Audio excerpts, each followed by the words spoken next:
A useful framework for thinking about the idea of economic value is provided in a book called Environmental Economics for Non-Economists.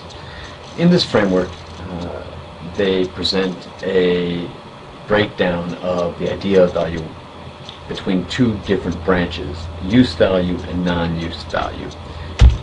The non-use value branch can be thought of as broken down into direct use and indirect use, and the direct use then in turn is broken down between extractive and non-extractive. So let's look at some examples for each of these. So extractive use is pretty obvious.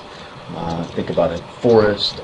It generates timber that can be cut down, used for paper or making furniture. Once it is used, it can't be used again. But there's also value even if we don't use and extract it. You can think about these fishermen making use of a river. They're probably practicing catch and release fishing. So even when they catch a fish, they are able to put it back in the water, and it's been caught by some other fisherman later on that day or some other day. We can also, of course, think about values that are lost, and here you have a picture of a very degraded forest, perhaps suffering from acid rain. There's all of the use values are gone essentially from this forest, whether that being the non-extractive uses, say bird watching, as well as the extractive uses in terms of potential forest or timber revenue. On the other side are a set of values that we don't necessarily always think about. We certainly don't think about them normally in economic or monetary terms. That is non-use values, and those are broken down in between bequest value, existence value, and option value.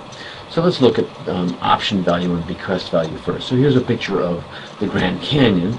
Now, if you haven't visited the Grand Canyon, you probably still value the resource because you'd like to be able to visit it in the future. You would like to take advantage of the opportunity to use that resource and visit it and see its scenic beauty.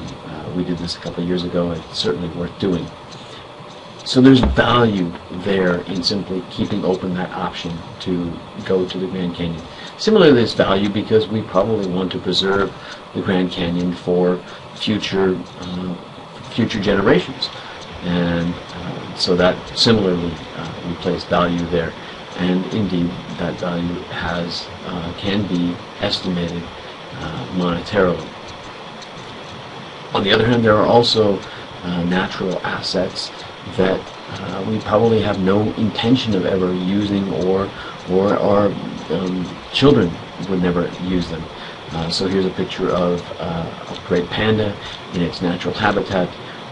If you're like me, you're probably not expecting to anytime soon to be going off to China to view the panda in its natural habitat, but many of us certainly place some value on the fact that that animal simply exists. Indeed, certainly that's the reason why the World Wildlife Fund uses the panda as its mascot.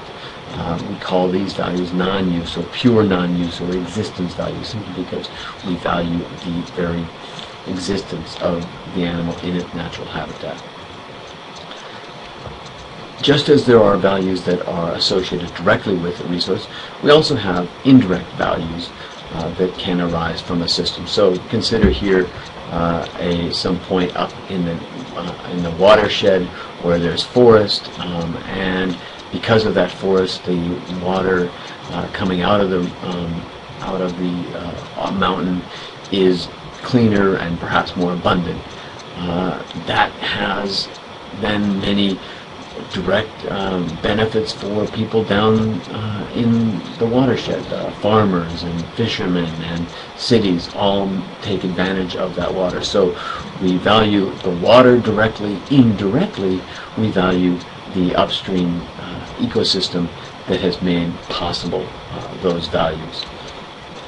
So the benefit of this thinking about this taxonomy of different kinds of values is that it can be very useful if we ever have to, are put in a situation where we have to try to quantify those values. If you're looking at use value, well, you can then possibly go to the market and find out what the value of those extractive, those resources that are extracted are, or if they're non-extractive, what people are willing to pay to go and see the resource. For example, how much people would be willing to pay to go to visit that river that we saw. If we're looking at non-use values, then you're not going to be able to look at any kind of market behavior, and you're going to have to go directly to the individuals and use a valuation method that's appropriate for that kind of valuation. So understanding the full range of different kinds of values is essential if we want to actually put monetary values on environment or natural resources.